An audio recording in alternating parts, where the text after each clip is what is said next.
هل شعرت يوما أن الأبواب أغلقت في وجهك تماما؟ ليس بابا واحدا فقط، بل كل الأبواب: العمل، الرزق، وحتى علاقاتك بمن حولك. قصتنا اليوم عن شاب من مصر وصل لمرحلة من اليأس جعلته يظن أن الله غاضبا عليه، لكنه اكتشف سر الاستغفار الذي غير حياته.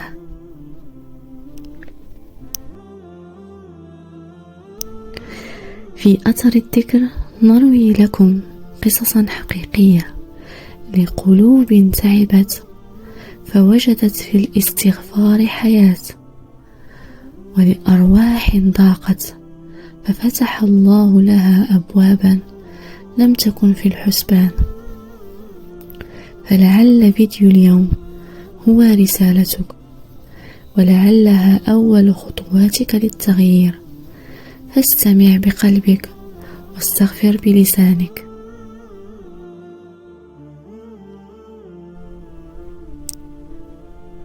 اللهم إنا نتجرد من حولنا وقوتنا ونلجأ إلى حولك وقوتك يا ذا القوة المتين. بسم الله الرحمن الرحيم، والصلاة والسلام على أشرف المرسلين. اللهم صل وسلم على سيدنا وحبيبنا محمد.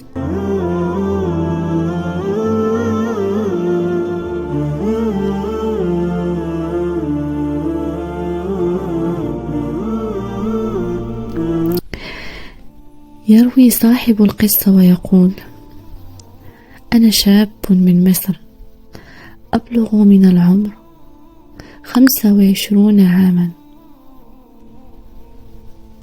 بدأت قصتي الحقيقية، أو بالأحرى مأساتي، منذ أن تخرجت من الجامعة قبل 3 سنوات. بمجرد أن استلمت شهادتي بدأت أرى في حياتي نوعا من التعطيل لا يمكن للوصف أن يوفيه حقه. لم يكن مجرد سوء حظ عابر، بل كان تعطيلا شاملا ومستمرا في كل تفاصيل حياتي، لدرجة أنني وصلت لمرحلة باليقين بأن الله غاضب علي غضبا شديدا. طوال 3 سنوات بعد التخرج لم يطرق التوفيق بابي أبدا. جربت كل شيء، دخلت في مشاريع تجارية، حاولت العمل في التداول، جربت مهنا مختلفة، لكن النتيجة كانت دائما واحدة: الفشل الذريع. كانت الأموال تتبخر من يدي وكأنها تحرق، حتى أنني في لحظات اليأس المظلمة كنت أقول لنفسي: يا ليتني أنفقت هذه الأموال على الدخان بدلا من ضياعها هكذا. ورغم أن الله تاب علي وأقلعت عن التدخين، إلا أن الشعور بالخسارة كان يمزقني. أصبحت بحالة اكتئاب حادة والقلق والتوتر الدائم. أصبحت عاطلا عن العمل تماما، حبيسا للمنزل. والدي الذي كان يحاول بكل طاقته أن يدفعني للأمام كان يقول لي بحزن: يا ولدي، اخرج واعمل أي شيء، أريد فقط أن توفر مصاريف نفسك، لا أريد منك مليما واحدا. لكنني كنت مكبلا برهاب العمل وخوف من تكرار الفشل. الأمر لم يتوقف عندي، بل امتد ليعطل حياة والدي أيضا. والدي أراد أن يساعدني، فقرر أن يفتح لي مشروعا أو يجهز لي شقة زوجية من نصيبه في ميراث جدي. والدي وأعمامي كانوا دائما على قلب واحد، متسامحين جدا، ولا يوجد بينهم أي خصومات. لكن ويا للعجب، بمجرد أن بدأ والدي التحرك لإنهاء إجراءات الميراث لأجلي، انقلبت الأمور رأسا على عقب. نشبت نزاعات مفاجئة، وأصبح هناك تنافر غريب بين الإخوة. أعمامي الذين كانوا طيبين بدأوا يتهربون من الجلسات الودية. استمرت هذه الحالة 7 أشهر كاملة، نحاول فقط أن نجتمع لنقسم الحقوق والكل يتهرب. كنت أنظر لهذا المشهد وأبكي بحرقة. يا رب، ما هو الذنب العظيم الذي فعلته لتعاقبني بهذه الدرجة؟ في تلك اللحظات سألت نفسي: ما هو هذا الذنب؟ واكتشفت أن أعظم ذنب نرتكبه ليس فقط الأفعال، بل هو عدم مخافة الله تعالى. كنت أتجرأ على الله بالذنوب، من غيبة ونميمة وسقوط في فخ الإباحيات وسقطات كثيرة، وكل ذلك وأنا لا أراقب الله ولا أرجو له وقرا. هذا الاستهتار بمقام الله كان هو الجدار بيني وبين استجابة الدعاء وتحقيق الوعود الربانية. وفي يوم كعادتي وأنا أتصفح مواقع التواصل بقلب مكسور، ظهر لي فيديو لشخص وهو يتحدث عن الذنوب بأنها هي سبب كل التعطيلات، وأن الاستغفار هو المخرج. تأثرت، ثم قادتني الخوارزميات لفيديوهات الأستاذ محمد حجازي، كان يتحدث بيقين عن ملازمة الاستغفار، ويحكي قصصا لأناس تركوا ذنوبهم فغير الله واقعهم. هنا قررت أن ألتزم الطريق. بدأت أستغفر الله بأعداد ضخمة جدا. لم أكن أقبل بأقل من 50,000 مرة في اليوم الواحد. كنت أستغفر في كل وقت وعلى كل حال. وبعدها بأيام قليلة بدأت أقطف ثمار الاستغفار والمعجزات. أول ما شعرت به هو زوال الاكتئاب والقلق. صدري الذي كان كأنه يغلي أصبح باردا هادئا، كأنما نزل عليه الثلج. اختفى حديث النفس السلبي الذي كان يطاردني ليل نهار ويخبرني أنني فاشل وضائع. رزقني الله من حيث لا أحتسب. أقسم بالله العظيم، كنت في أوقات لا أملك ثمن كوب الشاي على مقهى بسبب ضيق الحال، ووالدي كان يرفض إعطاء المال ليجبرني على العمل. فجأة، وبسبب خبرتي البسيطة في الإنترنت، سخر الله لي وظائف، تقنية سهلة جدا بدأت أقبض فيها بالدولار.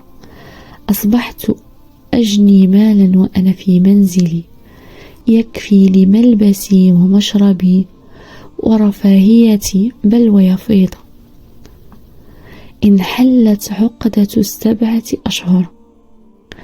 فجأة وبدون مقدمات، أعمامي الذين رفضوا الحل ل7 أشهر اتصلوا وطلبوا الجلوس وتصفية الميراث. كل العقد التي كانت تمنع والدي من مساعدتي انحلت في أيام معدودة.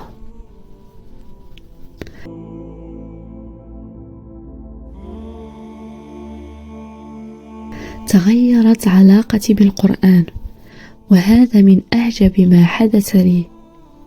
في الماضي كنت أنزعج إذا سمعت صوت القرآن بالقرب مني، كان قلبي لا يطيقه. أما بعد شهر ونصف من الاستغفار أصبح قلبي رقيقا عندما أستمع للقرآن. الآن أتأمل في معانيه وأشعر بقشعريرة في جسدي وتذرف عيناي الدموع. لقد طهر الاستغفار قلبي ليتذوق كلام الله من جديد. أثناء مسيرتي شاهدت فيديو لفتاة تهاجم الاستغفار السريع: استغفر الله استغفر الله استغفر الله استغفر الله، وتسميه استغفار الكذابين، وتنتقد الاستغفار بنية الرزق، وتسميه المقايضة. أصابني اكتئاب شديد، وخفت أن يكون عملي كله هباء منثورا. وقلت: يا رب، إن كنت على الطريق الصحيح فأرني آية تثبتني، أنا لا أريد أن أضل الطريق.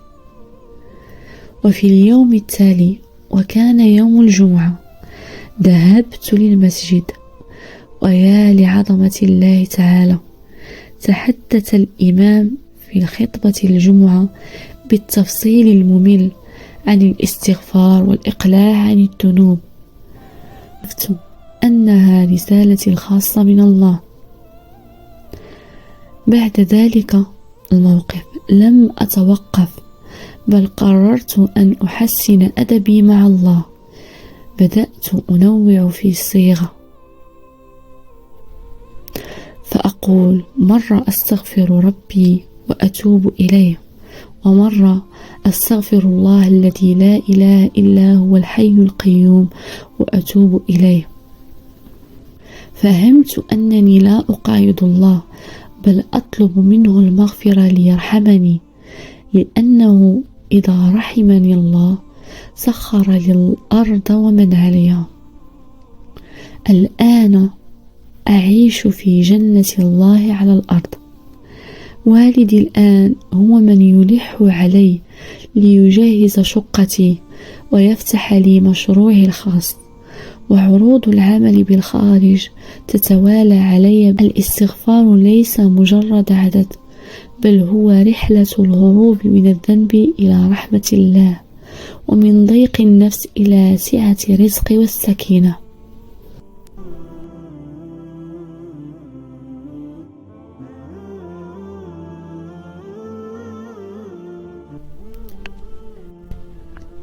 قصة هذا الشاب هي رسالتك ورسالتك في هذه الأيام المباركة. لا تنسوا، أكثروا الاستغفار دائما وأبدا أينما كنتم، وشاركوني قصصكم الملهمة مع الدعاء والاستغفار والقرآن في التعليقات، لعل قصة واحد منكم تكون سببا في أمل لغيركم. اللهم يا من أجبت دعاء المضطر إذا دعا، وكنت ملجأ حين تضيق بنا الدنيا، كما شفيت قلبي وأرشدتني لهذا الطريق، اشفي كل قلب متعب يشاهدني الآن. اللهم من بكى سرا وضاق صدره، واربط على قلبه كما ربطت على قلبي. اللهم لا تجعل تعلقنا إلا بك، ولا رجاءنا إلا فيك، واجعل كل ألم مررنا به طريقا يقودنا إليك، وأثرا يبقى بعدنا خالصا لوجهك الكريم. اللهم آمين. أستودعكم الله الذي لا تضيع ودائعه، إلى فيديو قادم بإذن الله، والسلام عليكم ورحمة الله تعالى وبركاته.